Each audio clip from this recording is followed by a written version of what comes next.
Mi marido desapareció durante 6 largos días y finalmente volvió a casa con una sonrisa petulante diciendo, «Deberías estar agradecida de que haya vuelto».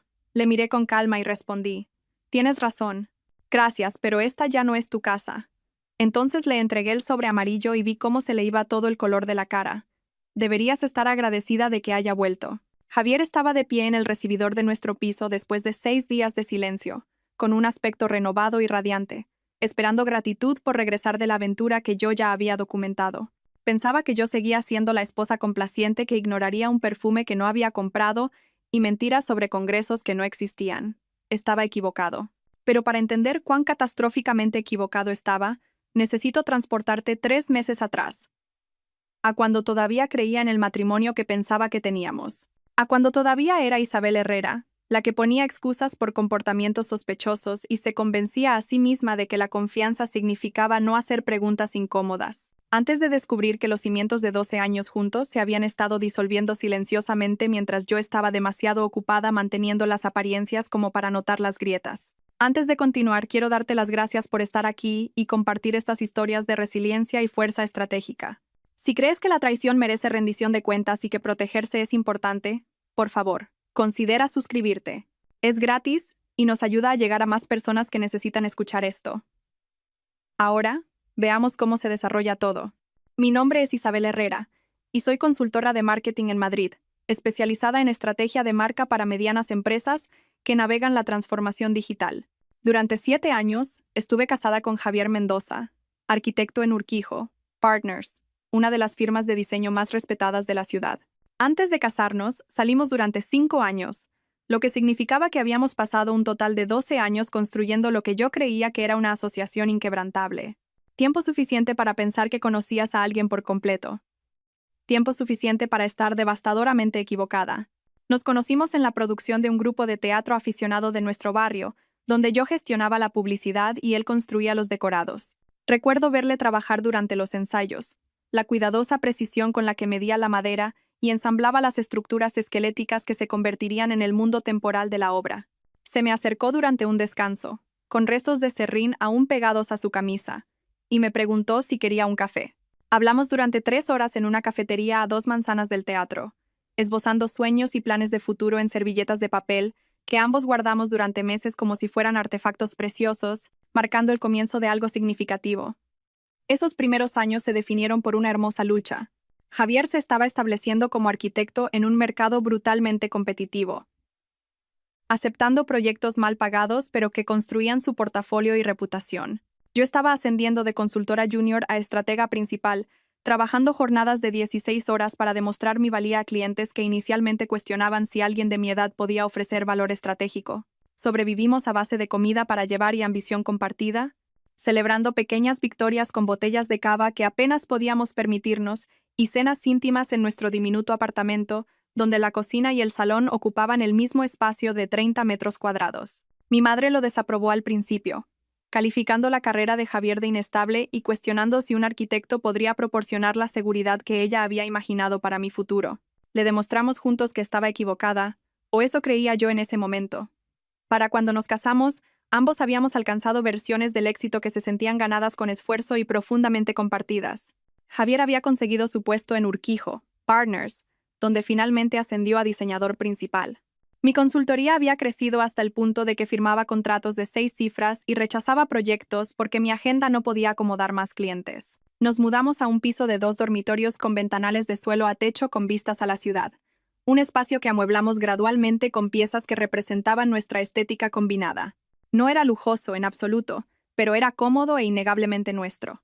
El piso se había comprado principalmente con el dinero de una herencia que recibí de mi abuela, un detalle que más tarde resultaría legalmente significativo de maneras que no podría haber anticipado durante aquellos optimistas primeros años. Nuestra vida juntos había desarrollado ritmos que parecían la arquitectura de una verdadera asociación. Los sábados por la mañana estaban reservados para el mercado de productores cerca del Parque del Retiro, donde Javier seleccionaba las verduras con la misma atención cuidadosa que aplicaba a los materiales de construcción, mientras yo gestionaba nuestras bolsas reutilizables y hacía comentarios sobre el precio excesivo de la col rizada ecológica.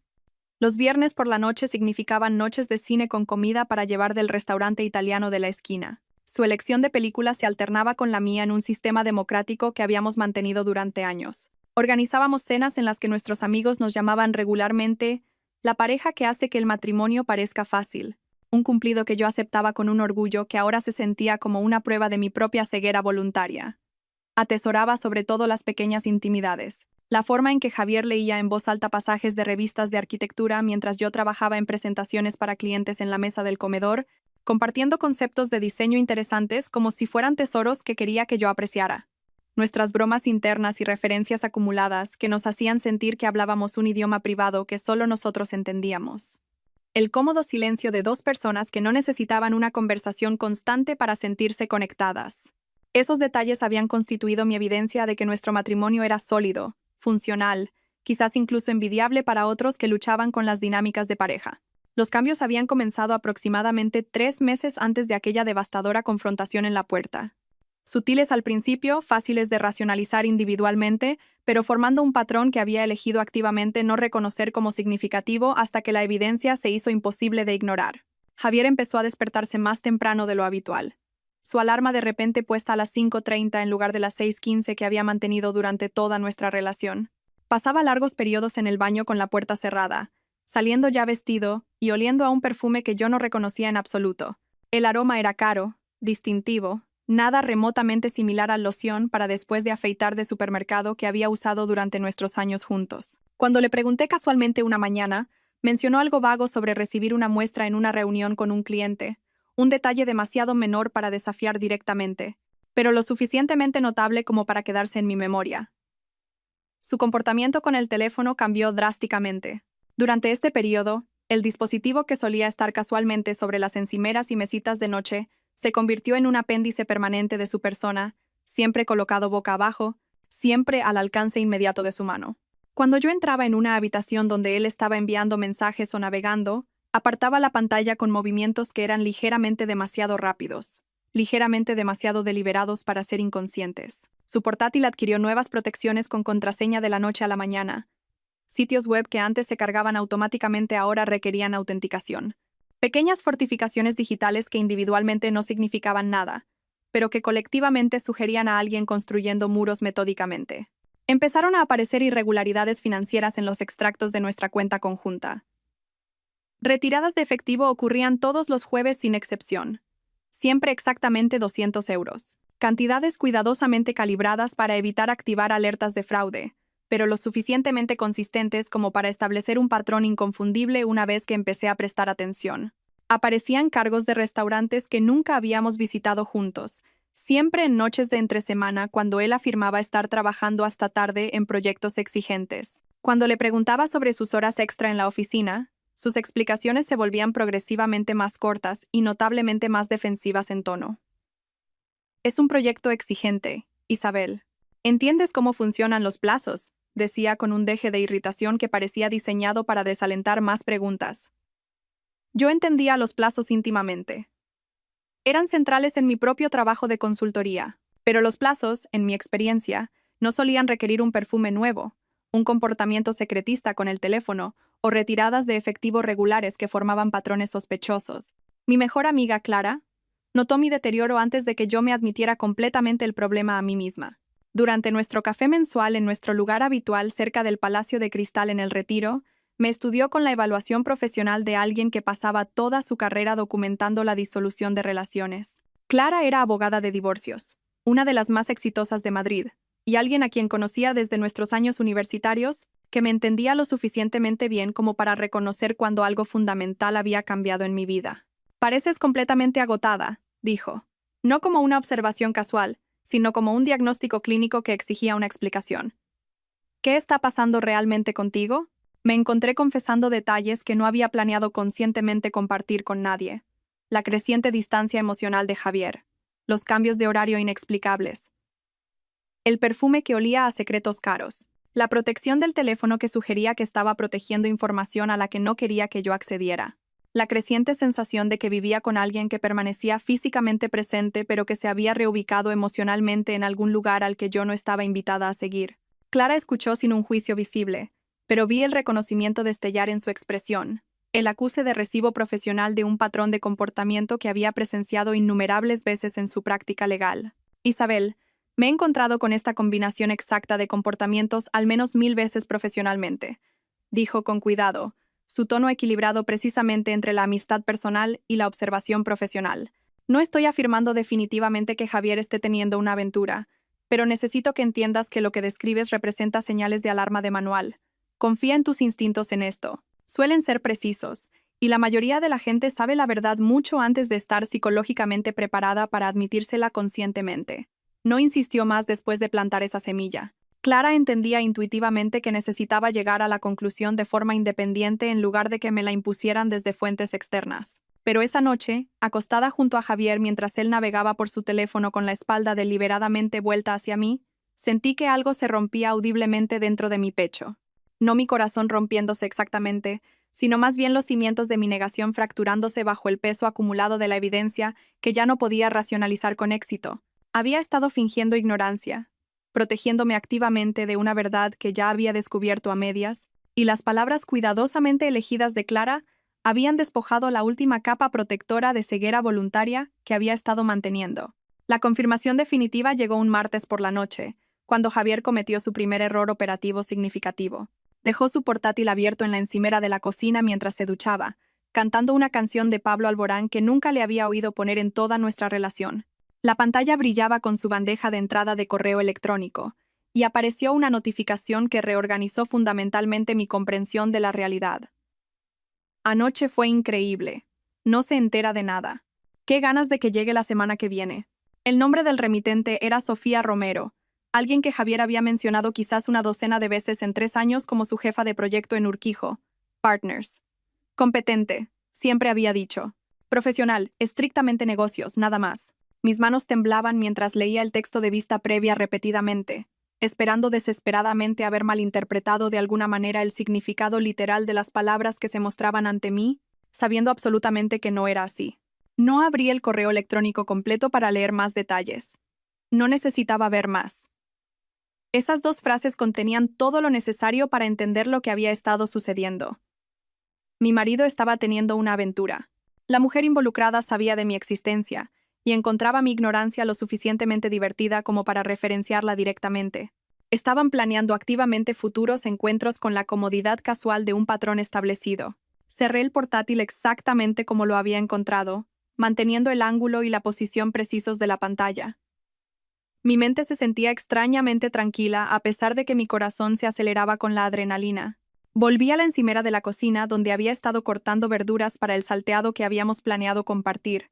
Recogí el cuchillo que había dejado momentos antes y reanudé la tarea mecánica. Cada corte de la hoja contra la tabla de cortar marcaba el final de una versión de mi vida y el comienzo de algo que aún no podía visualizar por completo. Cuando Javier salió del baño con ropa limpia y ese perfume ahora identificable, me besó en la mejilla con un afecto practicado que se sentía completamente hueco. El gesto parecía ensayado, performativo, una rutina mantenida estrictamente por las apariencias en lugar de una conexión emocional genuina. Me preguntó por mi día usando el tono de alguien que cumple una obligación. Respondí con detalles superficiales sobre la presentación de un cliente, mi voz permaneciendo estable a pesar del caos que se reorganizaba activamente dentro de mi pecho. Nos sentamos a cenar juntos como habíamos hecho innumerables noches antes. Le observé comer. Le observé navegar por su teléfono entre bocado y bocado con un aire de derecho casual. Le observé existir en nuestro espacio supuestamente compartido mientras claramente pensaba en otra persona en otro lugar, planeando encuentros que me excluían y traicionaban. Sonreí apropiadamente. Hice preguntas de seguimiento sobre los plazos de su proyecto que ahora entendía que eran parcialmente ficticios. Mantuve la actuación completa de normalidad mientras comprendía con una claridad devastadora que estaba sentada justo enfrente de un extraño que simplemente llevaba la cara familiar de mi marido. Los cimientos no solo se habían agrietado, se habían disuelto por completo bajo mis pies. Y yo solo estaba empezando a comprender el alcance total de lo que ese colapso significaba realmente para todo aquello sobre lo que había construido mi vida adulta. La mañana después de descubrir ese correo electrónico, me desperté a las 5 y no pude volver a dormirme.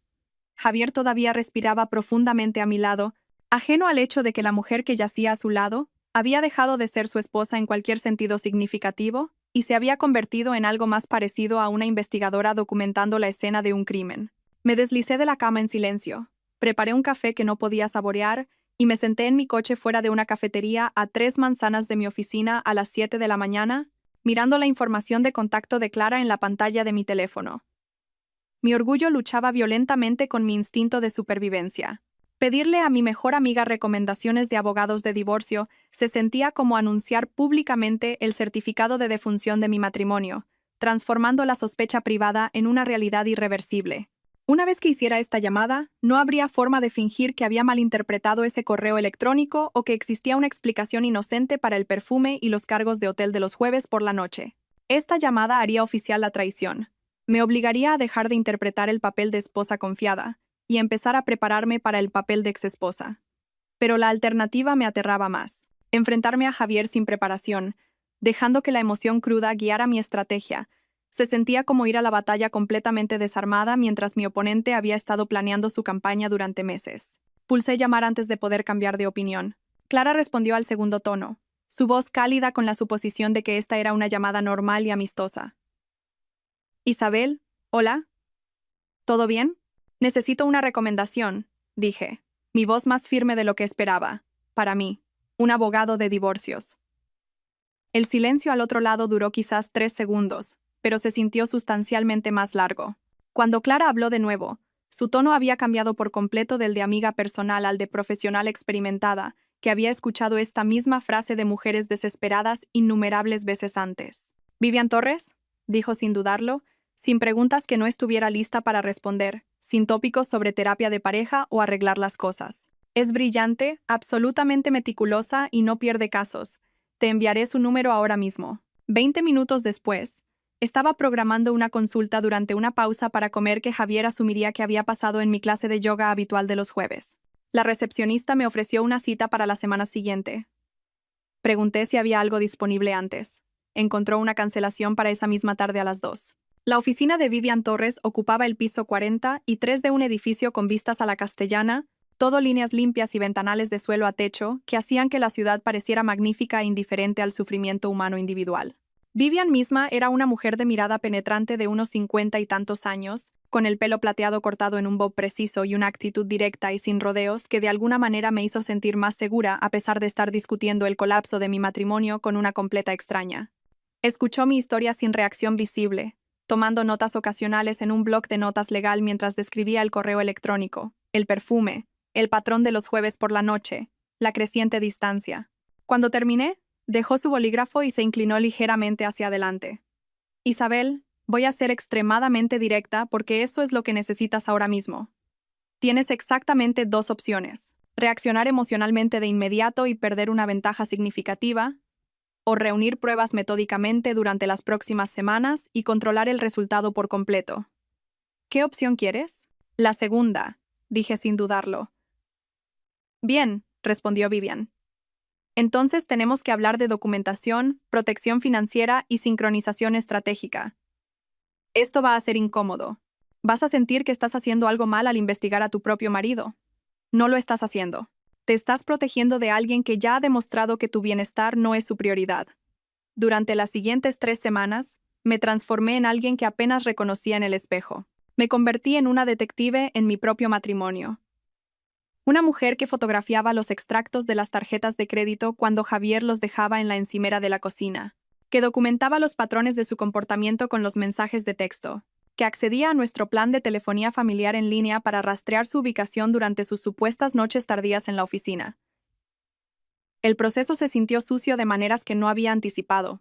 Había pasado 12 años construyendo confianza con este hombre, y ahora estaba desmantelando sistemáticamente esa confianza desde dentro, mientras fingía que nada había cambiado. Pero las palabras de Vivian resonaban constantemente en los momentos en que la culpa amenazaba con descarrilar mi resolución. La documentación es protección. No estás violando su privacidad. Estás reuniendo pruebas de cómo él violó vuestra asociación. Los extractos de las tarjetas de crédito revelaron un patrón que me revolvió el estómago. Javier había estado visitando el Hotel Boutique La Sierra cada jueves por la noche durante los últimos 4 meses, cargando las habitaciones a nuestra tarjeta de crédito conjunta a 175 euros por visita. Estaba literalmente usando nuestro dinero compartido para financiar su aventura. El equivalente financiero a hacerme pagar por mi propia traición. Fotografié cada extracto, resalté cada cargo, Creé una hoja de cálculo que rastreaba fechas y cantidades con una precisión codificada por colores. Las retiradas de efectivo formaron su propio patrón condenatorio. Cada miércoles, sin falta, Javier retiraba exactamente 200 euros de nuestra cuenta conjunta en un cajero automático cerca de su oficina. Las cantidades estaban cuidadosamente calibradas para evitar activar alertas de fraude, pero eran lo suficientemente consistentes como para financiar claramente una vida paralela que se suponía que yo no debía conocer. Aparecían recibos de cenas en restaurantes que nunca habíamos visitado juntos, siempre los jueves por la noche, siempre para 2 personas, siempre cargados a nuestra tarjeta conjunta antes de la habitación de hotel. Creé una hoja de cálculo maestra que habría impresionado a mis clientes más detallistas. Filas codificadas por colores rastreaban cada mentira que había contado sobre reuniones tardías, cada jueves que había afirmado trabajar hasta tarde en proyectos exigentes, cada gasto que no podía explicarse por un trabajo de arquitectura legítimo, fechas, cantidades, ubicaciones, todo meticulosamente documentado. Estaba construyendo un caso legal contra el hombre al que había prometido amar para siempre, y la ironía no se me escapaba de que estaba aplicando el mismo pensamiento estratégico para terminar mi matrimonio que aplicaba para construir marcas para clientes corporativos. La parte más difícil no fue la investigación en sí. La parte más difícil fue mantener una normalidad absoluta mientras la llevaba a cabo. Preparaba cenas y le preguntaba por su día. Me reía de sus chistes aunque ya no me parecieran graciosos. Le besaba de despedida por las mañanas y le daba la bienvenida a casa por las noches. Todo mientras sabía que cada palabra que salía de su boca contenía mentiras que yo estaba catalogando sistemáticamente para su uso futuro. Mi hermana Elena notó que algo iba mal durante nuestra llamada telefónica semanal unas 2 semanas después de comenzar mi investigación. Elena vivía en Toledo. Trabajaba como diseñadora gráfica y poseía una capacidad nula para ocultar sus emociones o moderar sus reacciones.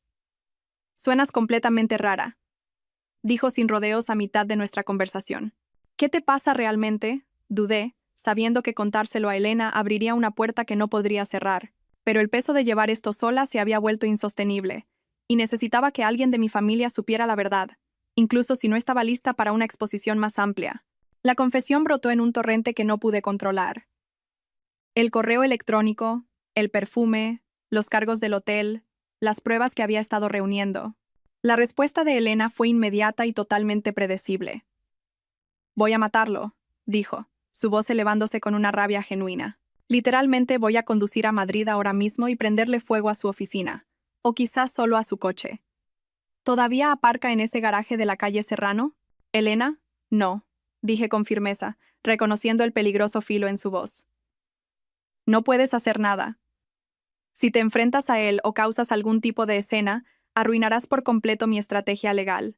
Durante los días siguientes, Elena llamó repetidamente, cada conversación escalando en intensidad. Quería enfrentarse a Javier directamente. Quería exponerlo públicamente en las redes sociales. Quería encontrarse accidentalmente con él y Sofía en algún lugar con la cámara de su teléfono lista. Su rabia protectora era catártica de presenciar pero aterradora de gestionar. «Tienes que prometerme que me dejarás manejar esto a mi manera», insistí durante una conversación particularmente acalorada. «Vivian tiene una estrategia.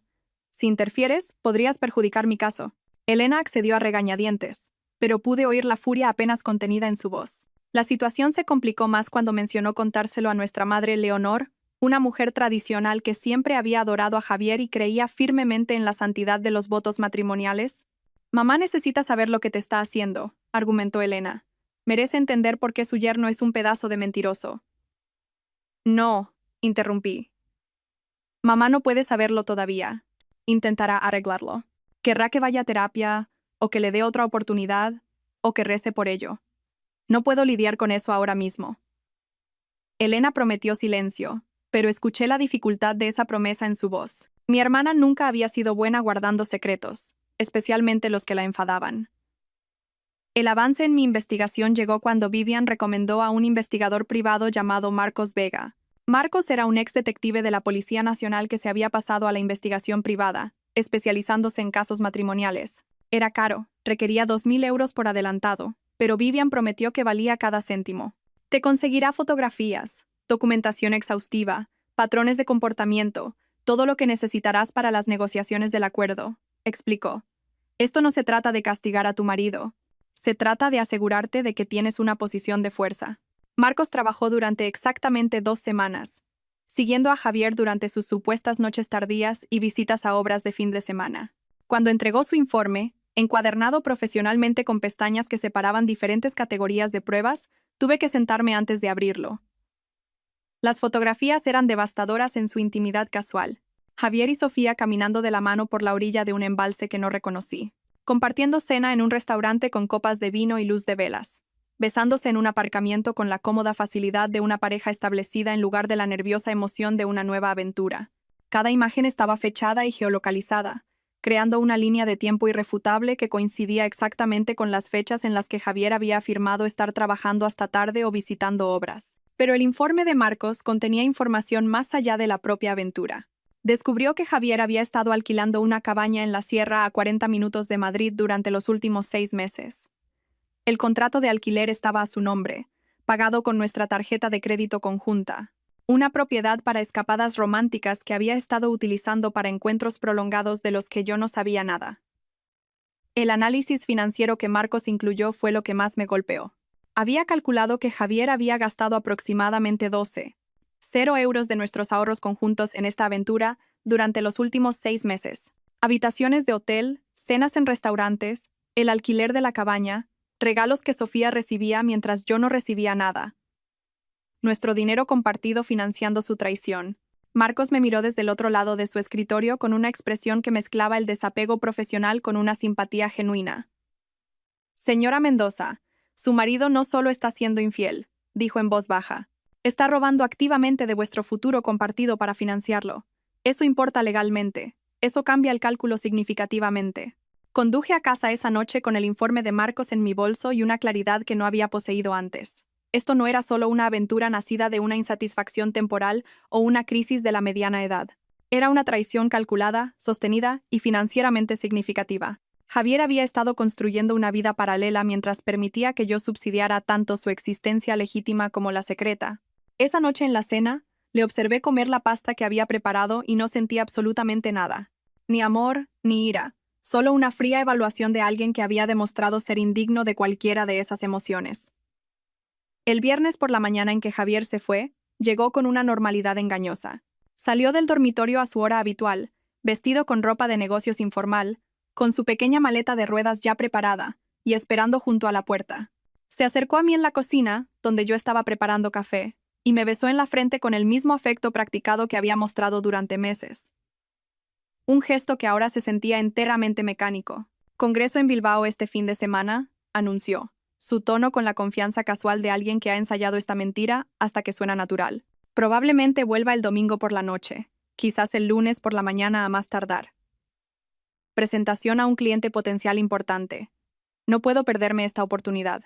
Me volví para mirarle, componiendo mi expresión en lo que esperaba que pareciera una preocupación comprensiva en lugar de la fría evaluación que realmente sentía.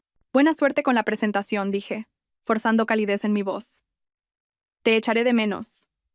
Las palabras sabían a ceniza en mi boca, amargas y falsas, pero las pronuncié con la misma calidad interpretativa que él había estado demostrando durante meses. Él sonrió, apretó mi mano brevemente, cogió su maleta y salió por la puerta. A través de la ventana de la cocina, vi su coche salir del garaje de nuestro edificio y desaparecer en el tráfico de la mañana. En el momento en que su vehículo estuvo fuera de la vista, cogí mi teléfono y llamé a Vivian. Respondió inmediatamente a pesar de la hora temprana. Se ha ido, dije sin preámbulos. Me ha dicho que va a un congreso en Bilbao, que vuelve el domingo o el lunes. Verifícalo, respondió Vivian al instante, su tono puramente profesional. Llama a su oficina. Confirma si el congreso existe realmente. Busqué el número principal de Urquijo, Partners, la firma de arquitectura donde Javier había trabajado durante los últimos 5 años. La coordinadora de recursos humanos respondió al tercer tono con una alegría profesional. Hola, soy Isabel Mendoza, dije, fingiendo una confusión preocupada en mi voz. Estoy intentando localizar a mi marido Javier, que está en vuestro congreso de Bilbao este fin de semana, pero he olvidado por completo en qué hotel os alojáis. ¿Podría ayudarme con esa información? La pausa al otro lado duró lo suficiente para confirmar lo que ya sospechaba. Cuando la coordinadora habló de nuevo, su tono transmitía una confusión genuina en lugar de discreción profesional. Señora Mendoza, lo siento, pero no tenemos ningún congreso programado en ninguna parte este trimestre. Nuestro próximo evento de empresa no es hasta el simposio de primavera en marzo. ¿Estás segura de la ubicación y las fechas? Le di las gracias educadamente, mantuve mi tono compuesto a pesar de que la confirmación me quemaba por dentro, y terminé la llamada. Javier no había ido a Bilbao por ningún motivo de negocios legítimo. Se había ido a donde quiera que Sofía estuviera esperando, probablemente a esa cabaña en la sierra que Marcos había documentado, y había construido esta elaborada mentira con una facilidad tan practicada que quedaba absolutamente claro que este no era su primer congreso ficticio. El domingo llegó y pasó en completo silencio, roto solo por un único mensaje de texto que apareció en mi teléfono a las 9 de la noche. Se ha alargado. No me esperes despierta. Sin disculpas por el cambio de planes. Sin explicación de por qué un congreso de fin de semana se había extendido repentinamente a algo más largo. Solo un desdén casual entregado en 5 palabras que asumían que yo aceptaría cualquier narrativa que él eligiera proporcionar.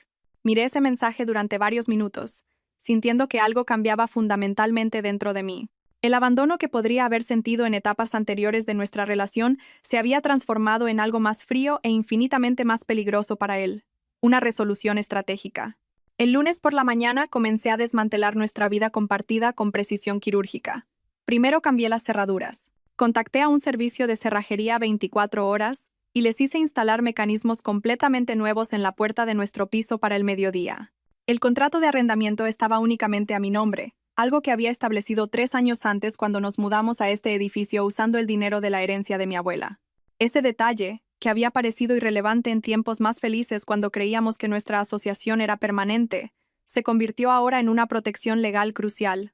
Contacté a la administración de nuestro edificio y actualicé la lista de ocupantes autorizados, eliminando formalmente a Javier Mendoza de cualquier derecho de acceso a la propiedad. El administrador del edificio expresó una leve sorpresa, pero procesó el cambio sin requerir una explicación extensa.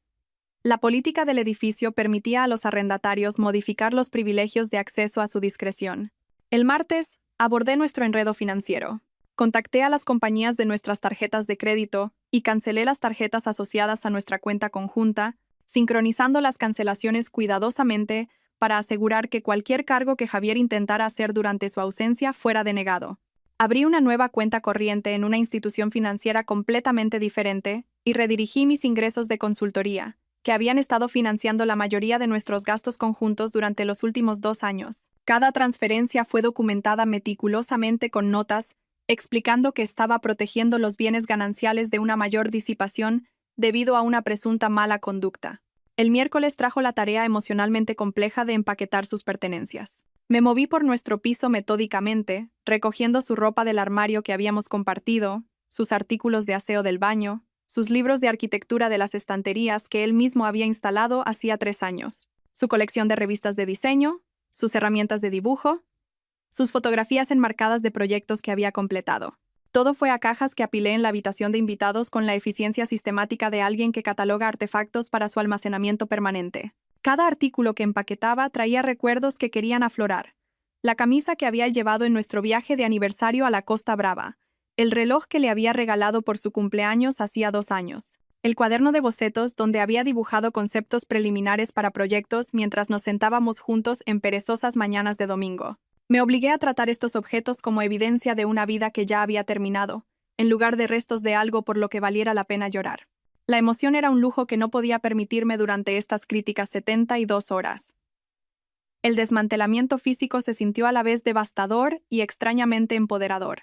Estaba eligiendo activamente mi respuesta en lugar de aceptar pasivamente cualquier narrativa que Javier presentara a su regreso.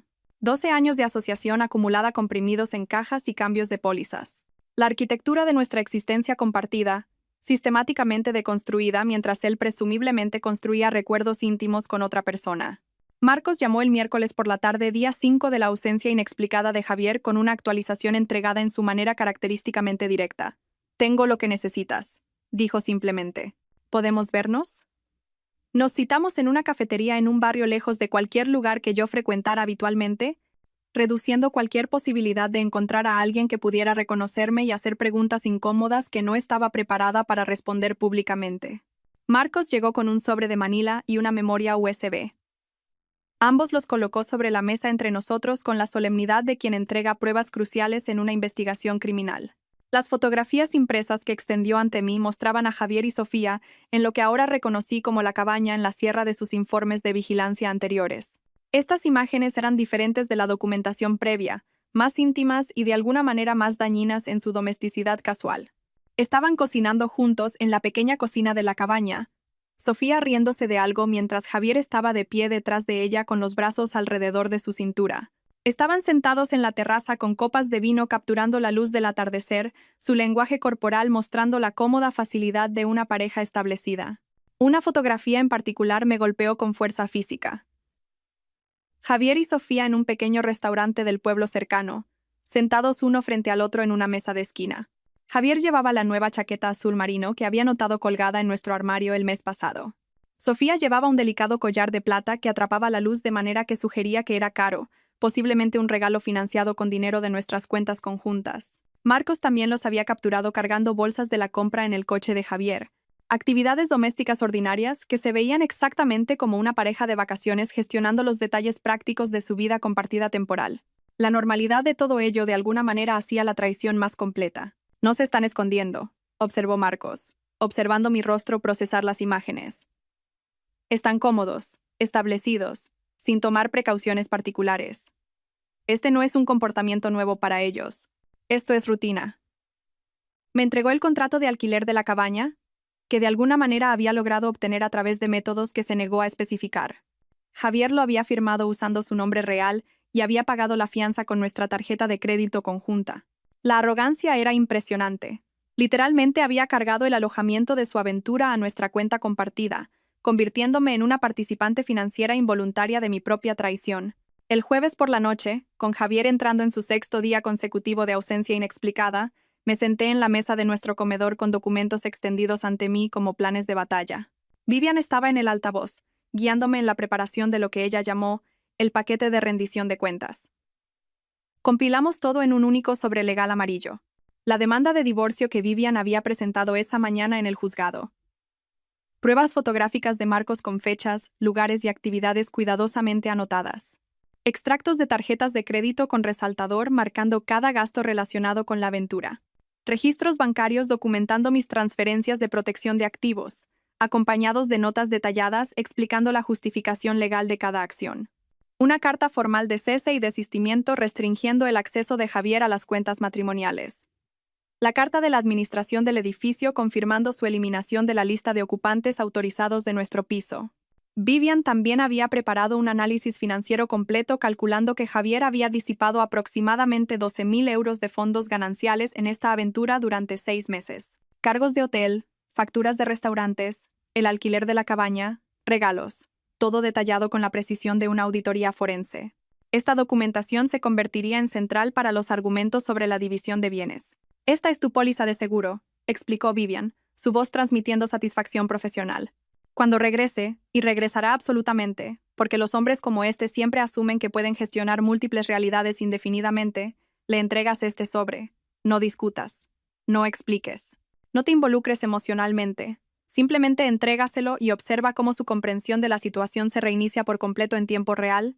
Sellé el sobre amarillo y lo coloqué precisamente en el centro de nuestra mesa de centro, posicionado donde sería inmediatamente visible para cualquiera que entrara en el piso. Se quedó allí como una mina antipersonal esperando ser activada, como una bomba con un temporizador programado para detonar en el momento en que Javier cruzara la puerta para la que ya no tenía llaves. Esa noche, dormí mejor de lo que había dormido en meses. No por felicidad o satisfacción, sino por el profundo alivio de saber que había convertido el dolor en estrategia y el duelo en protección. Había pasado 6 días construyendo consecuencias, mientras que Javier había pasado 6 días creyendo que las consecuencias no se aplicaban a él. El viernes por la noche llegó con el peso de la inevitabilidad. Había pasado el día trabajando desde casa, intentando concentrarme en las presentaciones de los clientes mientras mi atención se desviaba constantemente hacia el sobre amarillo colocado precisamente en el centro de la mesa de centro. Alrededor de las 6, escuché el sonido distintivo de una llave intentando girar en la cerradura que ya no la reconocía. El raspado metálico continuó durante varios segundos. La confusión evidente en los intentos cada vez más enérgicos. Luego silencio. 30 segundos después, mi teléfono vibró con un mensaje de texto entrante. Estoy fuera. La cerradura no funciona. Me levanté lentamente, Recogí el sobre amarillo y caminé hacia la puerta con pasos medidos. A través de la mirilla, observé a Javier de pie en el pasillo con su pequeña bolsa de lona, sin parecerse en nada a un hombre que acababa de pasar 6 días haciendo algo digno de culpa o vergüenza. Su pelo estaba recién cortado, peinado de manera diferente a la habitual. Llevaba un suéter gris marengo que nunca le había visto, combinado con unos vaqueros que también parecían nuevos. Toda su apariencia sugería a alguien que regresaba de unas vacaciones rejuvenecedoras en lugar de un engaño prolongado. Respiré deliberadamente, afiancé mis manos alrededor del sobre y abrí la puerta. La visión de él allí de pie, tan absolutamente cómodo y despreocupado, casi fracturó la compostura que había estado construyendo cuidadosamente para este preciso momento. No porque le echara de menos o sintiera un afecto residual, sino porque la completa ausencia de culpa en su rostro confirmaba todo lo que había llegado a entender sobre la persona en la que se había convertido, o quizás siempre había sido bajo la actuación que yo había confundido con una asociación genuina. Su expresión registró una leve molestia en lugar de contrición, como si la cerradura que no funcionaba representara el principal inconveniente de su noche. Sus ojos se encontraron con los míos con el derecho casual de alguien que nunca había considerado seriamente que las acciones pudieran generar consecuencias. Entonces pronunció las palabras que cristalizarían permanentemente mi comprensión de cuán completamente se habían divergido nuestras realidades. Deberías estar agradecida de que haya vuelto. Sinceramente, Isabel, después de la semana que he tenido, volver aquí se siente como un sacrificio. La audacia me dejó momentáneamente sin capacidad de respuesta. Había desaparecido durante 6 días consecutivos con una historia inventada sobre un congreso que no existía. Había pasado ese tiempo en una cabaña en la sierra con su jefa de proyecto, involucrado en la aventura que yo había estado documentando durante meses. Y ahora estaba de pie en nuestro pasillo, presentando su regreso como un gesto magnánimo que yo debería recibir con gratitud. Por una fracción de segundo, sentí el impulso profundamente arraigado de acomodarme, de suavizar la tensión, de priorizar su comodidad sobre mi propia realidad. Ese impulso había sido entrenado en mí a través de años de asociación, donde mantener la paz se había vuelto gradualmente más importante que mantener la verdad. Pero el peso del sobre en mis manos me ancló a la estrategia que Vivian y yo habíamos construido. Tienes razón, dije, manteniendo mi voz nivelada y sin emociones. Gracias por volver, pero esta ya no es tu casa. Extendí el sobre amarillo hacia él, sosteniéndolo en el espacio entre nosotros como una frontera física que marcaba un territorio que ya no tenía permiso para cruzar. Tu paquete de finiquito anticipado. Todo lo que necesitas saber está dentro. Javier tomó el sobre con la confianza de alguien que todavía creía fundamentalmente que controlaba la narrativa de nuestra relación. Lo abrió sin especial cuidado, con la misma displicencia casual que podría aplicar al abrir el correo rutinario, y comenzó a escanear la primera página. Observé su rostro transformarse en tiempo real, una clase magistral sobre la manifestación física de la comprensión que amanece. Primero apareció la confusión mientras sus ojos se movían por el lenguaje legal de la demanda de divorcio que Vivian había presentado. Luego la comprensión cuando pasó a la segunda página y se encontró con la primera de las fotografías de Marcos que lo mostraban a él y a Sofía en la cabaña de la sierra. La incredulidad parpadeó en sus rasgos mientras continuaba pasando páginas que documentaban su aventura con marcas de tiempo, ubicaciones geolocalizadas y registros financieros. Sus manos comenzaron a temblar visiblemente alrededor de la página 4, que contenía los extractos de la tarjeta de crédito con los cargos resaltados por habitaciones de hotel, cenas en restaurantes y el alquiler de la cabaña. Para cuando llegó a la página 7, el análisis financiero exhaustivo de Vivian, que calculaba los 12.000 euros que había disipado en su aventura, todo el color se había drenado de su rostro. ¿Qué es esto? La pregunta surgió como poco más que un susurro, su voz quebrándose a mitad de camino. No puedes simplemente. Esto no es legal. No puedes dejarme fuera de mi propia casa. Me apoyé en el marco de la puerta, manteniendo la cuidadosa compostura que había practicado mentalmente durante semanas. En realidad, este piso está exclusivamente a mi nombre. El contrato de arrendamiento que firmé, la hipoteca que actualmente estoy asumiendo para comprar la participación del edificio, la fianza que pagué usando mi herencia, todo mío. Has estado viviendo aquí como mi invitado durante los últimos 3 años, aunque admito que esa distinción legal parecía irrelevante cuando realmente funcionábamos como pareja casada. Tiempo pasado. Como notarás en la documentación. Le observé procesar esta información. Observé el momento preciso en que se dio cuenta de que yo había estado elaborando estrategias exhaustivamente, mientras él se había centrado exclusivamente en gestionar la logística de su aventura, asumiendo que yo permanecería convenientemente ajena. Intentó la negación primero, un predecible mecanismo de defensa inicial. Esta evidencia es circunstancial. Esas fotografías podrían explicarse como relacionadas con el trabajo o, página 5, interrumpí con calma, sin permitirle construir narrativas alternativas. Marcas de tiempo, ubicaciones geolocalizadas, recibos de tarjetas de crédito, creando una línea de tiempo irrefutable. Marcos fue extremadamente minucioso.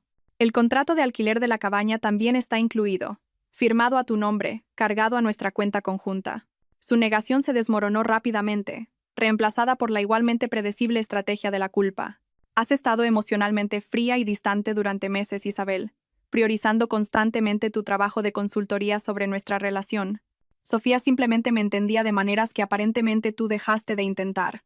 Ella realmente escuchaba cuando hablaba de mis proyectos en lugar de tratar mi carrera como ruido de fondo para tus propias ambiciones. Le dejé completar toda la acusación sin interrupción, reconociéndola como el guión estándar de alguien que intenta redistribuir la responsabilidad por las decisiones que había tomado unilateralmente.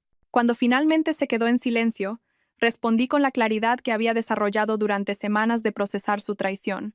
Tú elegiste tener una aventura en lugar de iniciar una conversación honesta sobre la insatisfacción en la relación. Tú elegiste construir elaboradas mentiras en lugar de marcharte con integridad.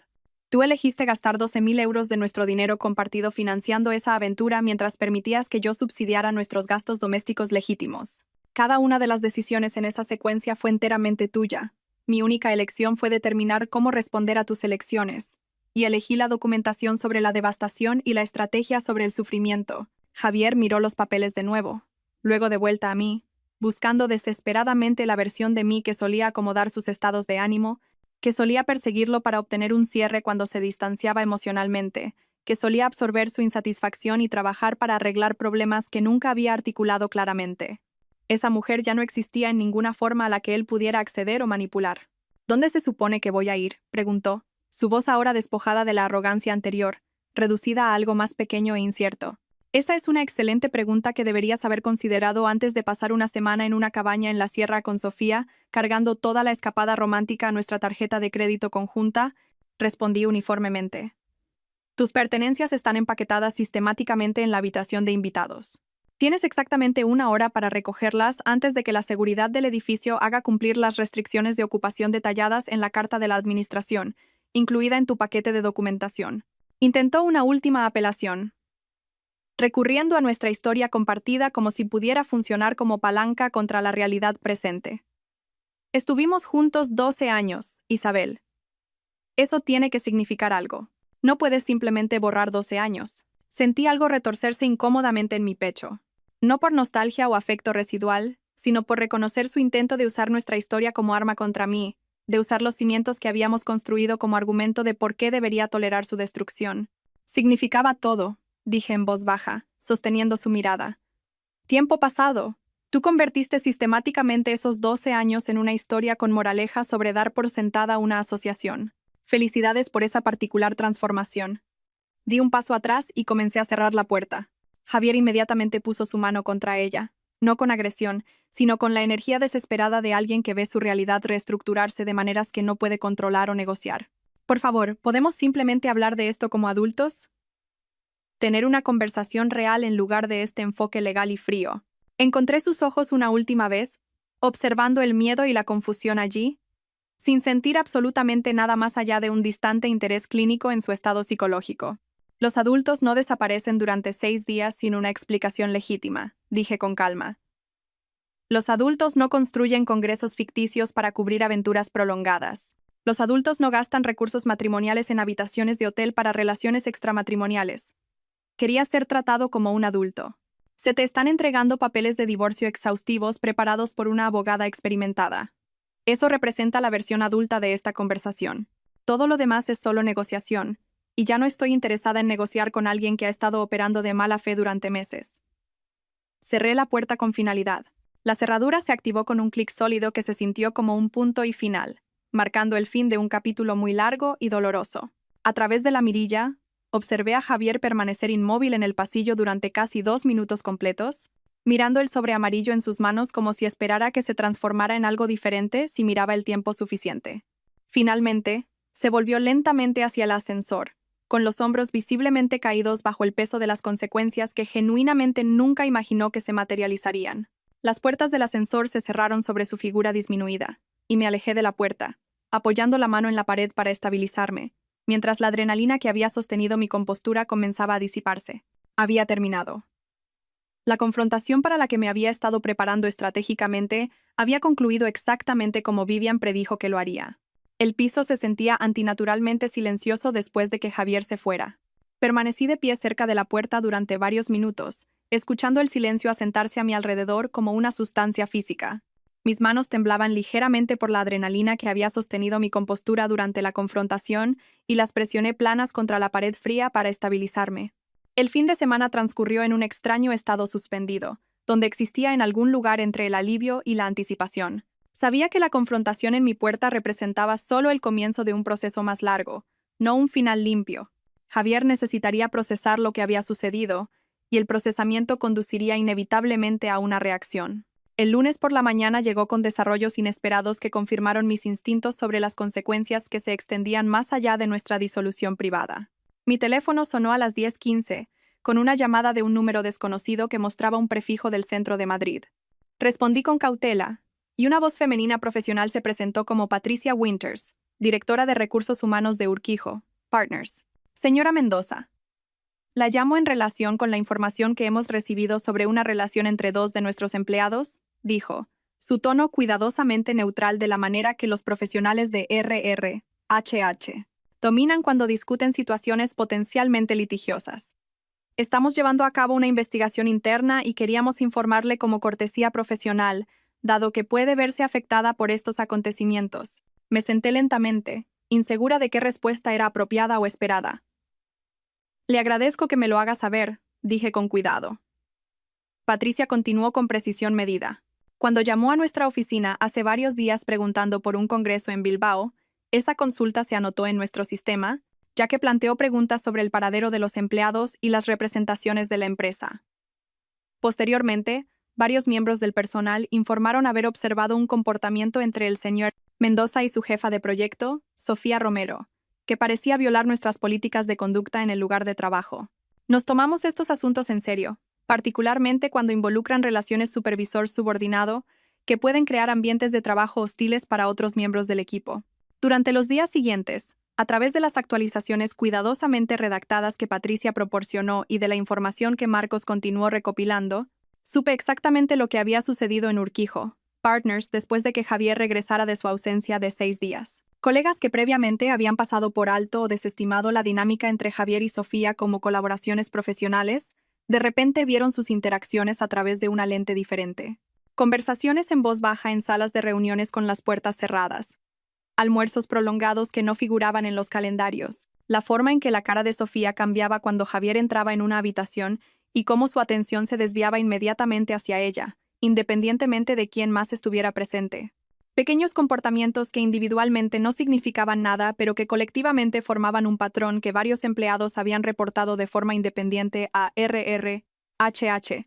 La investigación avanzó con una rapidez sorprendente, probablemente acelerada por el deseo de Urquijo, Partners, de abordar una posible responsabilidad legal antes de que escalara a quejas formales o acciones legales. Sofía, como subordinada directa de Javier, estaba en clara violación de la política de confraternización de la empresa que prohibía explícitamente las relaciones románticas dentro de las estructuras jerárquicas. A las 2 semanas de iniciarse la investigación, fue transferida a un departamento diferente, trabajando bajo otro diseñador principal, acompañada de una reprimenda formal por escrito que permanecería en su expediente personal. Javier se enfrentó a consecuencias sustancialmente más duras. Como supervisor en la relación, tenía una mayor responsabilidad de mantener los límites profesionales apropiados. Su degradación de diseñador principal a diseñador asociado vino con una reducción salarial correspondiente de aproximadamente el 18%. El proyecto de la Biblioteca Municipal de alto perfil que había estado liderando fue reasignado a otro diseñador principal. Su reputación profesional dentro de la firma, cuidadosamente cultivada durante 5 años, sufrió un daño que requeriría años reparar, si es que la reparación resultaba posible. Yo no había diseñado ninguna de estas consecuencias. Simplemente había llamado a RRHH para verificar un congreso, documentado la realidad y permitido que esa realidad generara su propio impulso. La satisfacción que sentí al observar estos acontecimientos fue sombría en lugar de celebratoria, teñida con el reconocimiento de que múltiples vidas estaban siendo trastornadas por decisiones que Javier había tomado sin considerar los daños colaterales. El martes por la noche trajo una complicación que había estado tratando infructuosamente de evitar. Mi teléfono sonó a las 11 con el nombre de mi madre en la pantalla y supe de inmediato que la contención de Elena finalmente se había roto. «Isabel», comenzó mi madre, su voz transmitiendo una emoción que no pude identificar inmediatamente como ira, decepción o dolor confuso.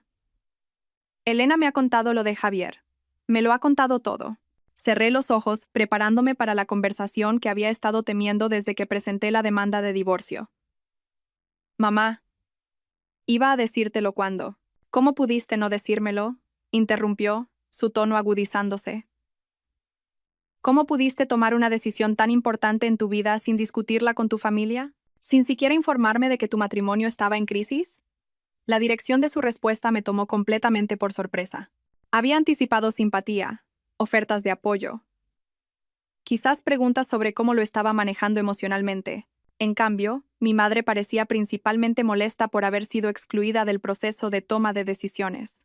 «Necesitaba manejar esto a mi manera», dije con cuidado. Necesitaba espacio para pensar con claridad sin. «El matrimonio consiste en superar las dificultades», Isabel dijo, su voz adoptando el tono de sermón que recordaba de la infancia cuando decepcionaba sus expectativas.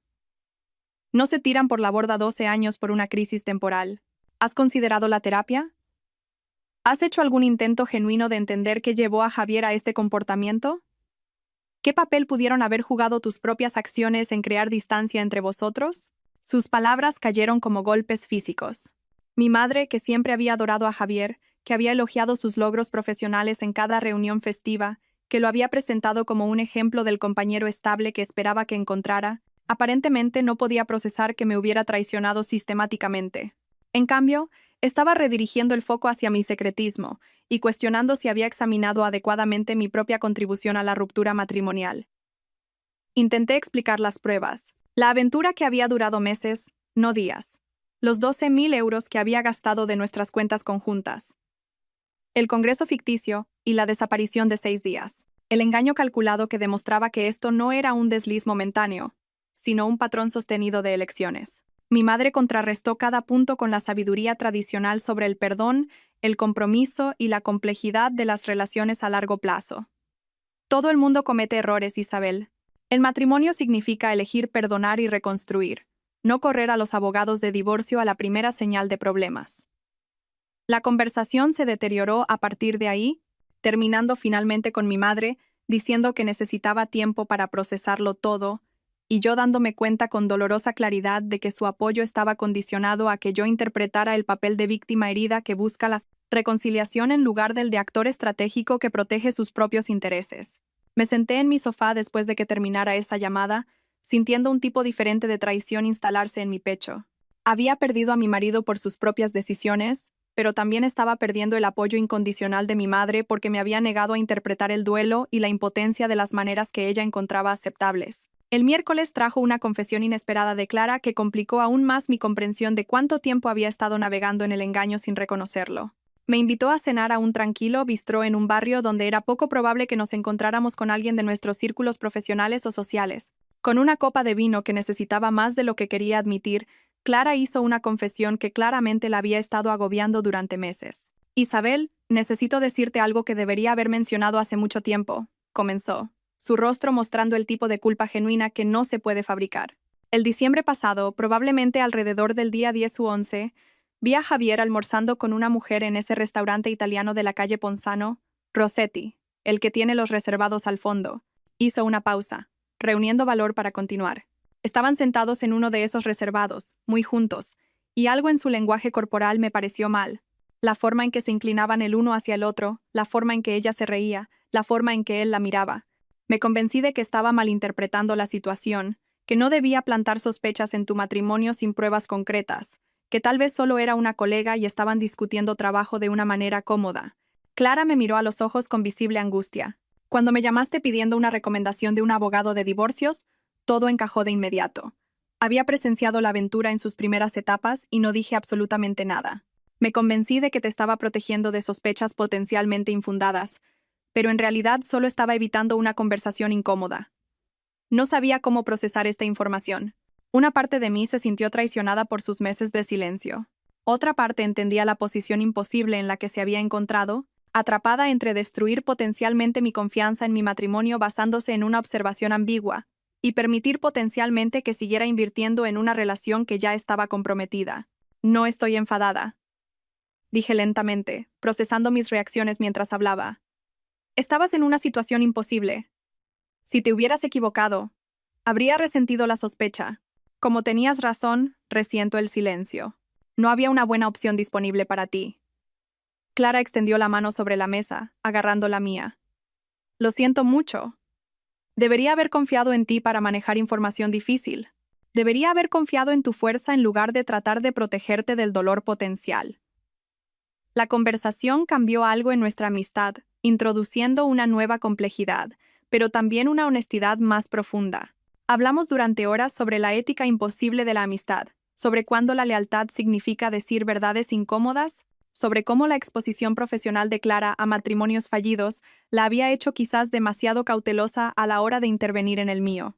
El jueves trajo información de Marcos, que encontré sombríamente satisfactoria, de maneras que probablemente decían cosas poco halagadoras sobre mi estado emocional. Llamó a media tarde con una actualización que no había solicitado específicamente, pero que Vivian le había autorizado a seguir recopilando. Pensé que deberías saber que la situación romántica de tu marido se está deteriorando rápidamente, dijo Marcos sin preámbulos. Sofía Romero se está distanciando activamente de él. Rechaza sus llamadas, lo evita en el trabajo más allá de lo profesionalmente requerido, y la observé en un bar de vinos anoche con un hombre diferente que parecía ser más que una compañía casual. Continuó en su tono característicamente seco. También obtuve el contenido de mensajes de texto entre Sofía y una de sus amigas donde describía a Javier como excesivamente dependiente y dramático ahora que la aventura tiene consecuencias profesionales. Cita directa. No para de llamar queriendo hablar de nuestro futuro. Y me estoy dando cuenta de que solo es un tipo que engañó a su esposa, no un héroe romántico. Todo esto se siente agotador ahora que ya no es un secreto. Asimilé esta información con emociones complicadas.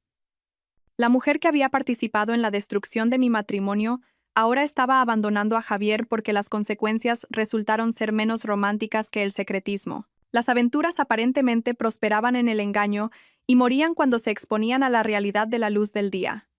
Vivian cree que esta información fortalece nuestra posición en el acuerdo, añadió Marcos. Demuestra que Javier destruyó un matrimonio de 12 años por una relación que no pudo sobrevivir a la exposición, lo que socava cualquier argumento de que merece consideración por una crisis emocional temporal o una auténtica asociación alternativa. Agradecí a Marcos y terminé la llamada, sentada en silencio con el conocimiento de que Javier ahora estaba experimentando su propia versión de abandono y traición. No sentí satisfacción exactamente, más bien un sombrío reconocimiento de que las consecuencias se estaban distribuyendo con una cierta justicia orgánica que no había necesitado diseñar. La semana siguiente a la actualización de Marcos sobre el abandono de Sofía a Javier, trajo acontecimientos que alteraron fundamentalmente mi comprensión de lo que había estado navegando. Había creído que estaba lidiando con una aventura, una traición a la fidelidad emocional y física que había durado varios meses. Lo que el analista financiero de Vivian descubrió sugería algo mucho más calculado y sustancialmente más perturbador. Vivian me llamó un jueves por la tarde, solicitando una reunión urgente en su oficina. Su tono tenía un peso que no había escuchado antes. No exactamente ira, sino algo cercano a una indignación controlada en mi nombre. Llegué en menos de una hora, y ella tenía extractos bancarios y registros financieros extendidos sobre la mesa de su sala de conferencias como pruebas en un juicio penal. Isabel, mi contable forense, encontró algo durante el proceso de descubrimiento de activos. Comenzó Vivian sin preámbulos. Javier no solo tuvo una aventura. Ha estado planeando sistemáticamente una separación financiera durante al menos 6 meses, posiblemente más. Deslizó varios documentos hacia mí. Extractos bancarios de una cuenta que nunca había visto antes, abierta en una institución que nunca habíamos usado juntos, únicamente a nombre de Javier. La cuenta se había establecido a principios de marzo, aproximadamente 7 meses antes de su desaparición de 6 días. Durante esos meses, había estado redirigiendo porciones de sus bonificaciones trimestrales e ingresos de consultoría freelance a esta cuenta oculta, en lugar de depositarlos en nuestras finanzas conjuntas como siempre había hecho. El saldo actual era de 28.417 euros. Me quedé mirando el número, mi cerebro luchando por procesar las implicaciones. 28. 0 euros, que deberían haber sido bienes gananciales. que deberían haber estado contribuyendo a nuestros gastos domésticos compartidos y a la planificación futura, desviados en secreto a una cuenta de la que no sabía nada. Estaba construyendo un fondo de salida, dijo Vivian, su compostura profesional resquebrajándose ligeramente para revelar una ira genuina. Mientras tú pagabas la mayoría de vuestros gastos domésticos con tus ingresos de consultoría, creyendo que estabas contribuyendo a una estabilidad financiera compartida, él estaba construyendo una base financiera separada para la vida que fuera que estuviera planeando sin ti. Sacó documentación adicional que mostraba nuestros patrones de gastos domésticos durante el mismo periodo. Mis ingresos de consultoría habían cubierto nuestra hipoteca, facturas, compras y la mayoría de los gastos discrecionales. El salario base de Javier había estado contribuyendo ostensiblemente a los ahorros conjuntos y a los gastos compartidos. Pero el análisis forense reveló que sus contribuciones reales habían disminuido sustancialmente a partir de marzo, mientras que sus ingresos se habían mantenido constantes. La diferencia había estado fluyendo hacia la cuenta oculta. Esto no es infidelidad impulsiva, continuó Vivian. Esto es planificación financiera calculada para el abandono. La aventura con Sofía no fue una crisis o una ruptura temporal. Fue su audición para una nueva vida que había estado preparando metódicamente para financiar con dinero que robó de vuestra sociedad conyugal. La revelación reestructuró todo lo que había entendido sobre la cronología y la naturaleza de su traición. La cabaña en la sierra, las cenas en restaurantes caros, los regalos que Sofía había recibido, todo había sido financiado con dinero que él desvió de nuestro futuro compartido mientras permitía que yo subsidiara su existencia diaria. No solo había sido infiel.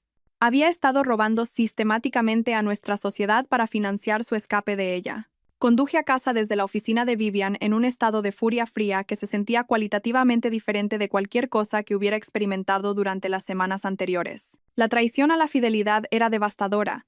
La traición a la confianza era profundamente dolorosa. Pero este nivel de engaño financiero calculado se sentía como una categoría de violación completamente diferente. El día siguiente trajo información de Marcos que añadió otra dimensión a mi comprensión de quién era realmente Javier bajo la actuación que había confundido con una asociación auténtica. Llamó a media mañana con un tono que sugería que estaba entregando información que sabía que sería difícil de recibir. Entrevisté a varios de los antiguos colegas de Javier como parte de la investigación de antecedentes para vuestros procedimientos de acuerdo, comenzó Marcos. Una de ellas, una mujer llamada Rebeca Soto que dejó Urquijo, Partners hace unos 3 años, mencionó algo que parecía lo suficientemente significativo como para seguir investigando. Hizo una breve pausa antes de continuar. Cuando le pregunté sobre la reputación profesional y el carácter de Javier, Rebeca preguntó si esta investigación era sobre su patrón de relaciones en el lugar de trabajo. Sus palabras exactas fueron: «Sé que Sofía no es la primera, porque intentó el mismo enfoque conmigo durante mi primer año en la firma». Marcos explicó que había realizado una entrevista de seguimiento con Rebeca, quien describió a Javier haciéndole insinuaciones persistentes durante sus primeros meses en Urquijo, Partners, cuando ella era una diseñadora junior y él un arquitecto de nivel medio. Ella lo había rechazado clara y profesionalmente, y él finalmente se detuvo, pero la experiencia la había hecho sentir lo suficientemente incómoda como para contribuir a su decisión de dejar la firma por un puesto en otro lugar. Rebeca también había mencionado rumores sobre otra situación que involucraba a una becaria llamada Mónica aproximadamente 2 años antes de Sofía, aunque esa relación había sido más especulación entre el personal que un hecho confirmado. La cronología la habría situado durante un periodo en el que Javier y yo todavía estábamos casados, supuestamente comprometidos con nuestra asociación. No puedo probar definitivamente la situación con Mónica, dijo Marcos con cuidado, pero la experiencia directa de Rebeca, combinada con los rumores, sugiere que Sofía representa un patrón de comportamiento en lugar de un incidente aislado o un error de una sola vez. Me senté con esta información durante horas después de terminar la llamada, sintiendo que el pasado se reescribía una vez más. ¿Cuántas de las noches tardías de Javier en la oficina habían sido realmente trabajo?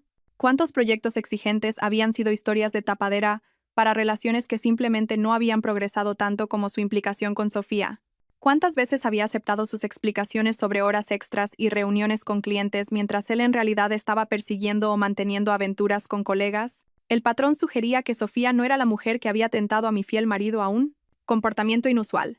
Simplemente era la mujer más reciente que había dicho que sí a las insinuaciones que Javier aparentemente había estado haciendo a lo largo de nuestro matrimonio cada vez que la oportunidad y la receptividad se alineaban.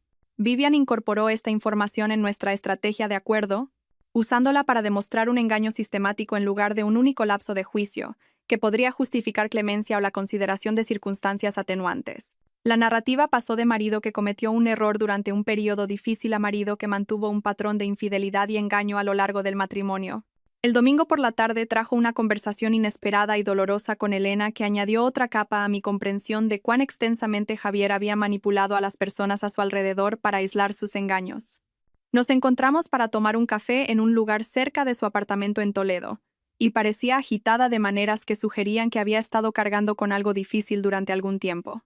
«Necesito decirte algo que me ha estado haciendo sentir fatal desde que me contaste lo de la aventura», dijo Elena una vez que nos acomodamos en un tranquilo rincón. «La Nochebuena pasada. ¿Recuerdas cuando estuviste ayudando a mamá en la cocina durante como 1 hora antes de la cena?» Asentí, insegura de a dónde quería llegar. «Javier y yo nos quedamos solos en el porche durante ese tiempo», continuó Elena, su voz tensa por la emoción. «Había estado notando que él parecía diferente, distraído, y que tú parecías estresada de maneras de las que no hablabas. Así que le dije algo. Le dije que había notado que parecía distante de ti últimamente, y que si tenía dudas sobre el matrimonio o estaba pasando por algo difícil, necesitaba abordarlo honestamente contigo en lugar de dejar que los problemas se acumularan». Hizo una pausa, sus manos agarrando su taza de café con una tensión visible. Me miró directamente a los ojos, Isabel, con esta expresión completamente sincera y dijo: «Elena, quiero a tu hermana. Solo estás viendo estrés laboral, no distancia de ella. Todo entre nosotros está bien. Agradezco que te preocupes lo suficiente como para preguntar, pero te prometo que no hay nada de qué preocuparse». La voz de Elena se quebró ligeramente mientras continuaba. «Me mintió tan convincentemente mientras te estaba engañando activamente que de hecho me sentí culpable después por sospechar que podría haber problemas. Me manipuló para que fuera su testigo de carácter, para que me tranquilizara a mí misma de que su matrimonio era sólido, y le creí por completo». Su revelación explicó la intensidad de la rabia de Elena cuando le conté por primera vez que había descubierto la aventura.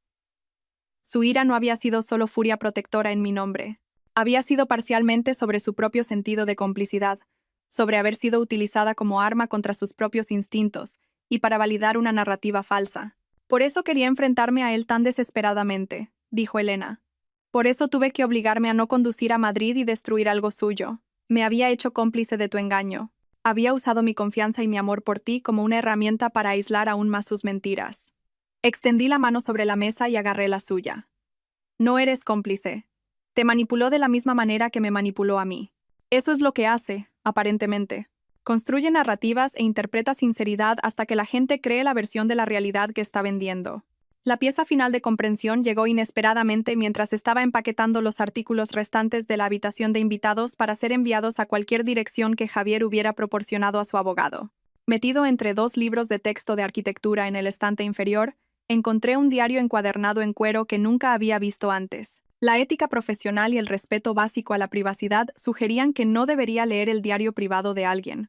Pero la curiosidad y la necesidad de entender lo que realmente había estado sucediendo en la mente de alguien con quien había compartido 12 años superaron esas consideraciones. Las entradas se remontaban aproximadamente a 2 años, y proporcionaban una ventana a la narrativa interna de Javier que era simultáneamente iluminadora y profundamente enfurecedora. Había escrito extensamente sobre sentirse poco apreciado en nuestro matrimonio, sobre cómo yo supuestamente había cambiado después del éxito de mi carrera y comencé a ganar más que él, sobre cómo nuestra relación se había vuelto emocionalmente estancada y profesionalmente competitiva en lugar de solidaria. Las entradas eran ejercicios magistrales de justificación retrospectiva. Había reescrito sistemáticamente toda la historia de nuestro matrimonio, reformulando las dinámicas normales de pareja como evidencia de mi fracaso para apreciarlo o entenderlo adecuadamente. Tardes tranquilas trabajando en proyectos separados se convirtieron en evidencia de que había dejado de involucrarme en sus intereses. El éxito de mi carrera se convirtió en prueba de que había priorizado el logro profesional sobre la intimidad emocional. Patrones de relación normales que toda pareja a largo plazo experimenta se transformaron en evidencia de incompatibilidad fundamental. Una entrada de aproximadamente 3 meses antes de su desaparición decía: «Y ya no entiende la ambición. Se ha vuelto demasiado cómoda, demasiado asentada en su éxito. Me hace sentir vivo de nuevo, visto de maneras que no he sentido en años, como el hombre que era antes de que el matrimonio me domesticara y me convirtiera en alguien que apenas reconozco». Leer esas palabras cristalizó algo crucial. Javier no me había traicionado porque nuestro matrimonio estuviera realmente fracasando en un sentido objetivo. Había construido una narrativa de fracaso específicamente para justificar la traición que ya había decidido cometer. El diario era evidencia de alguien reescribiendo la historia para absolverse de la responsabilidad de destruir algo que en realidad había sido funcional, aunque imperfecto, de las maneras en que todas las relaciones a largo plazo inevitablemente se vuelven. Fotografié las páginas relevantes cuidadosamente y se las envié a Vivian, quien respondió en menos de una hora que esta documentación sería invaluable para demoler cualquier argumento que el abogado de Javier pudiera intentar hacer sobre la ruptura matrimonial o la responsabilidad compartida en la disolución de la relación. Esa noche, me senté en mi piso, rodeada por la evidencia de un engaño sistemático que se extendía mucho más allá de una simple aventura, y sentí que algo cambiaba en mi pecho. El shock y el dolor que habían caracterizado mis respuestas iniciales al descubrir su infidelidad se habían transformado en algo más frío y clarificador. Entendí ahora exactamente quién era Javier Mendoza bajo la actuación que había mantenido durante 12 años. Alguien capaz de un engaño elaborado y sostenido. Alguien que reescribía la realidad para servir a sus propias necesidades narrativas. Alguien que utilizaba la confianza como arma y manipulaba a las personas que se preocupaban por él para aislar sus traiciones. Y entendí con absoluta claridad que protegerme de esa persona había sido la decisión más importante que podría haber tomado. La vista de conciliación estaba programada para un martes por la mañana a principios de noviembre, aproximadamente 6 semanas después de haberle entregado a Javier la demanda de divorcio en la puerta de nuestro piso. Las semanas intermedias se habían consumido en la preparación de documentos, el descubrimiento financiero y la construcción metódica del caso legal que determinaría cómo se disolvería formalmente nuestra asociación de 12 años. Llegué al juzgado 45 minutos antes, encontrándome con Vivian en el vestíbulo, donde revisó nuestra estrategia una última vez. Llevaba 2 carpetas de cuero que contenían la documentación organizada de todo lo que habíamos reunido. Las pruebas fotográficas de Marcos, los registros financieros que demostraban la disipación y ocultación de activos, las entradas del diario que había fotografiado, el testimonio de Rebeca Soto sobre el patrón de relaciones laborales de Javier y los hallazgos de la investigación interna de Urquijo, Partners. Recuerda que las vistas de conciliación están diseñadas para evitar el juicio. Me instruyó Vivian mientras subíamos en el ascensor al 4º piso. La jueza Reyes escuchará a ambas partes y presionará hacia una resolución. Tu trabajo es mantener la compostura independientemente de lo que digan Javier o su abogado. Deja que yo me encargue de todas las respuestas sustantivas. La sala de vistas era agresivamente institucional. Iluminación fluorescente, moqueta gris, una mesa rectangular rodeada de sillas de oficina que habían visto mejores décadas. La jueza Reyes, una mujer de unos 60 años con el pelo plateado y una expresión que sugería que había presidido innumerables variaciones de este mismo doloroso escenario, llegó puntualmente a las 9 y se presentó con eficiencia profesional. Javier entró 3 minutos después con su abogado de oficio, un hombre llamado Mateo Grant, que parecía simultáneamente sobrecargado de trabajo y poco preparado. Javier se veía sustancialmente diferente de cómo estaba 6 semanas antes en nuestra confrontación en la puerta. Más delgado, con ojeras que hablaban de mal dormir y un estrés considerable. Su traje le quedaba un poco holgado, sugiriendo una pérdida de peso no intencionada. Cuando sus ojos se encontraron brevemente con los míos antes de sentarse al otro lado de la mesa, vi algo que podría haber sido vergüenza o quizás solo una resignación agotada. La jueza Reyes comenzó estableciendo las reglas básicas y explicando el proceso de la vista de conciliación. Luego invitó a Vivian a presentar nuestra posición. La presentación de Vivian fue clínica y devastadoramente minuciosa. Recorrió la cronología de la aventura de Javier, respaldada por la documentación fotográfica de Marcos que lo mostraba a él y a Sofía en la cabaña de la sierra, en restaurantes, participando en actividades domésticas que demostraban una relación establecida en lugar de encuentros aislados. Presentó los extractos de la tarjeta de crédito que demostraban 12.000 euros en gastos relacionados con la aventura cargados a nuestra cuenta conjunta. Introdujo la evidencia de la cuenta de ahorros oculta, que contenía 28.000 euros que Javier había desviado sistemáticamente de los bienes gananciales, mientras me permitía a mí asumir la mayoría de los gastos del hogar. Detalló los hallazgos de la investigación interna de Urquijo, Partners, que había resultado en la degradación de Javier y el traslado de Sofía debido a la violación de las políticas de conducta laboral. Hizo referencia al testimonio de Rebeca Soto, que sugería un patrón de relaciones laborales inapropiadas que se extendían más allá de Sofía. Presentó extractos del diario de Javier que demostraban que había estado construyendo justificaciones para la traición en lugar de responder a un fracaso matrimonial real. Mateo Grant intentó interrumpir varias veces, tratando de argumentar que España era un estado de divorcio sin culpa donde la mala conducta conyugal no debería influir en la división de bienes. La jueza Reyes lo interrumpió con la paciencia cansada de alguien que había escuchado este argumento demasiadas veces. Letrado. Aunque en España no se reconoce la culpa como causa de disolución en sí misma, la disipación de activos debida a la mala conducta conyugal influye absolutamente en la distribución equitativa, dijo con firmeza. Su cliente gastó 12.000 euros de fondos gananciales directamente en una aventura extramatrimonial y ocultó 28.000 euros en una cuenta separada que estableció específicamente para prepararse para abandonar el matrimonio. Estos no son factores neutrales que el tribunal pueda ignorar al determinar una división justa de los activos.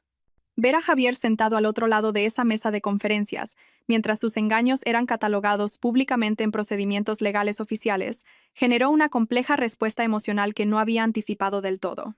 No satisfacción exactamente, aunque había un elemento de sombría vindicación al ver sus elecciones documentadas y reconocidas. Más bien una sensación de finalidad, de ver cómo las consecuencias se cristalizaban en un registro oficial que definiría permanentemente cómo había terminado nuestra asociación. Javier mantuvo los ojos fijos en la mesa durante la mayor parte de la presentación de Vivian, mirando ocasionalmente los documentos que Mateo Grant le deslizaba, pero sin encontrar mi mirada ni una sola vez. Sus hombros mostraban una tensión que hablaba de una aguda incomodidad por tener sus traiciones privadas examinadas en este estéril foro público. La jueza Reyes convocó un receso de 15 minutos después de que Vivian concluyera su presentación. Salí al pasillo fuera de la sala de vistas, necesitando distancia del espacio claustrofóbico, donde mi matrimonio estaba siendo sistemáticamente desmantelado en cálculos financieros y terminología legal. Javier salió de la sala de vistas quizás 2 minutos después. Su abogado permaneció dentro, probablemente revisando documentos o preparando los débiles contraargumentos que pudieran estar disponibles dada la exhaustiva evidencia que Vivian había presentado. Javier se me acercó lentamente, deteniéndose a unos 2 metros de distancia con visible vacilación. «Isabel, por favor», dijo, su voz con una desesperación que nunca le había escuchado en nuestros 12 años juntos. «Esto ha ido demasiado lejos. Todavía podemos arreglar esta situación. Cometí errores graves, lo reconozco completamente.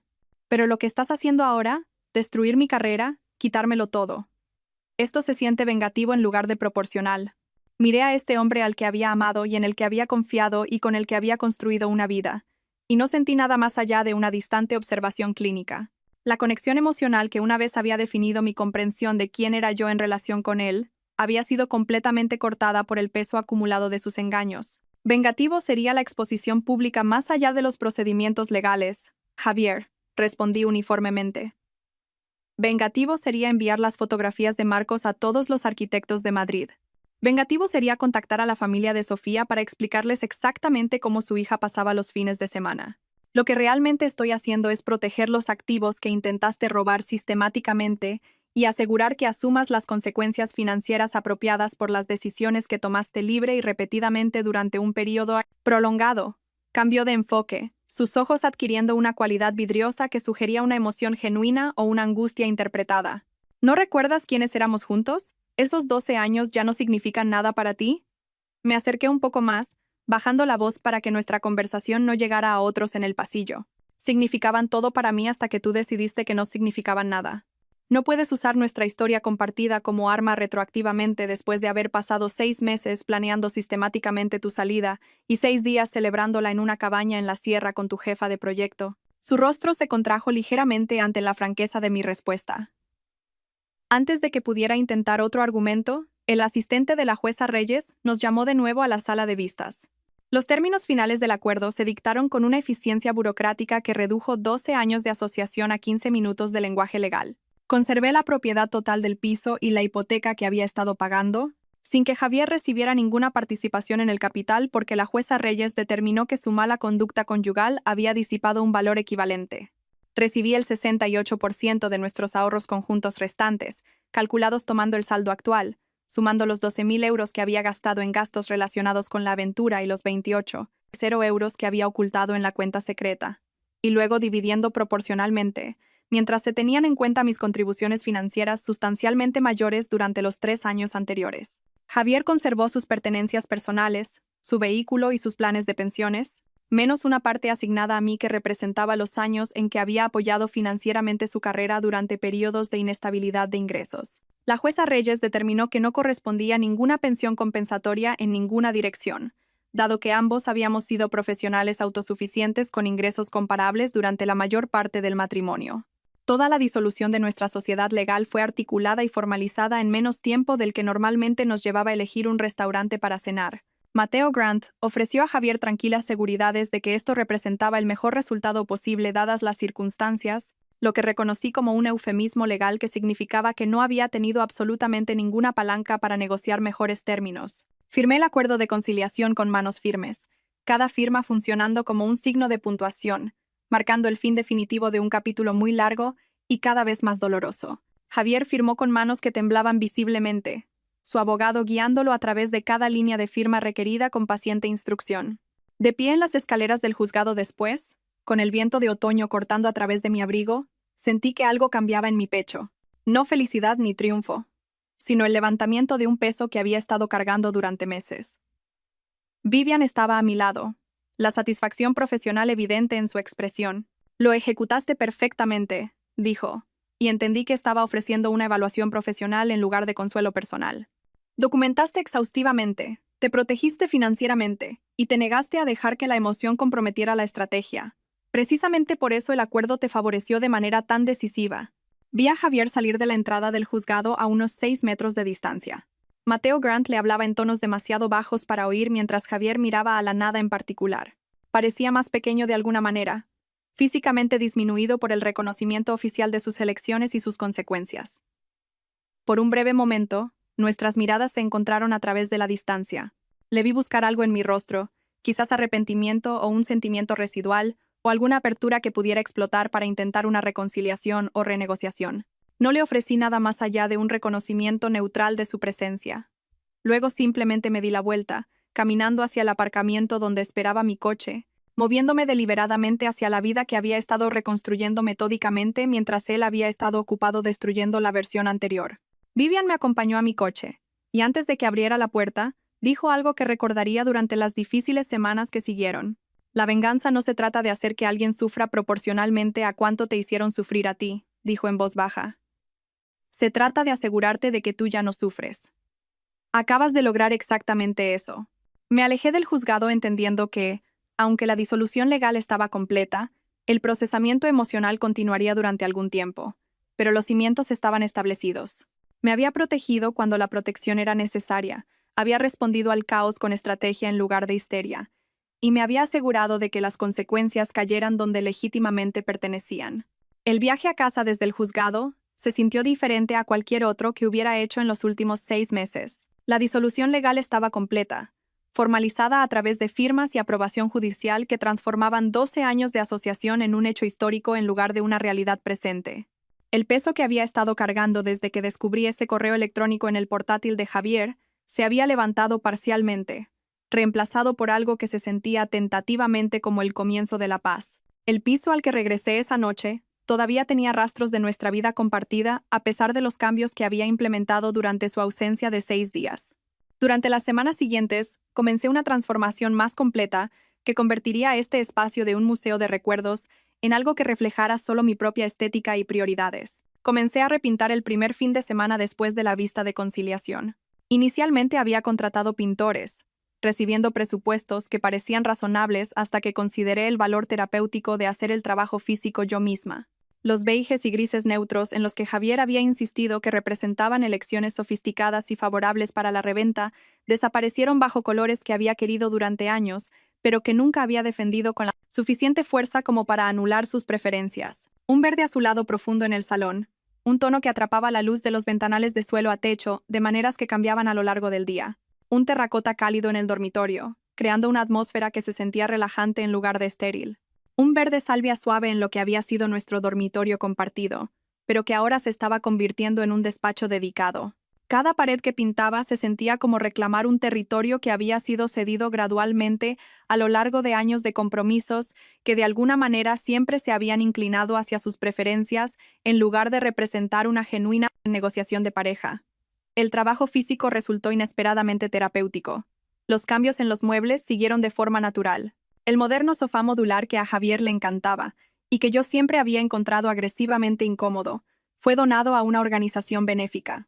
La mesa de comedor de cristal que mostraba cada huella dactilar y marca de agua fue reemplazada por una sólida mesa de madera de un mercadillo de antigüedades. Compré un sillón de lectura de cuero vintage en una tienda de segunda mano, colocándolo junto a la ventana donde la luz de la mañana entraba con más generosidad.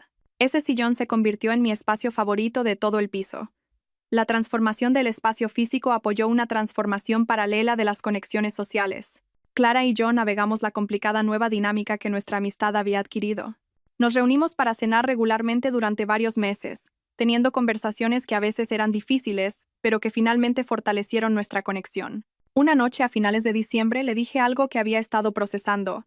Entiendo la posición imposible en la que estabas, perdonada por completo.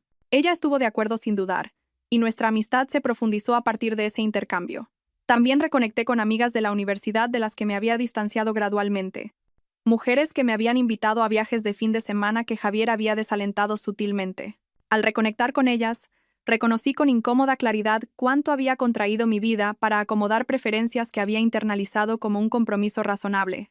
9 meses después de la vista de conciliación, en un martes cualquiera a principios de junio, recibí un mensaje de texto de un número desconocido. Ahora entiendo lo que destruí. Siento todo lo que pasó. Espero que estés encontrando la felicidad en tu nueva vida. Miré el mensaje durante varios minutos, sentada en mi salón verde a su lado. Esperé a sentir algo significativo. Rabia, vindicación, dolor residual. En cambio, sentí una leve curiosidad seguida de una profunda indiferencia. No era emoción reprimida. Era una genuina ausencia de inversión emocional. No respondí. El texto no era realmente para mí, a pesar de estar dirigido a mí. Era para él. Un intento de aliviar la culpa interpretando contrición y buscando absolución. No tenía interés en proporcionarla. Borré el mensaje y bloqueé el número. Esa noche, le mencioné el texto a Clara durante la cena. ¿Cómo te sientes al respecto?, preguntó. Consideré la pregunta honestamente antes de responder. Nada. No siento nada por él específicamente, y todo por mi vida tal como existe ahora.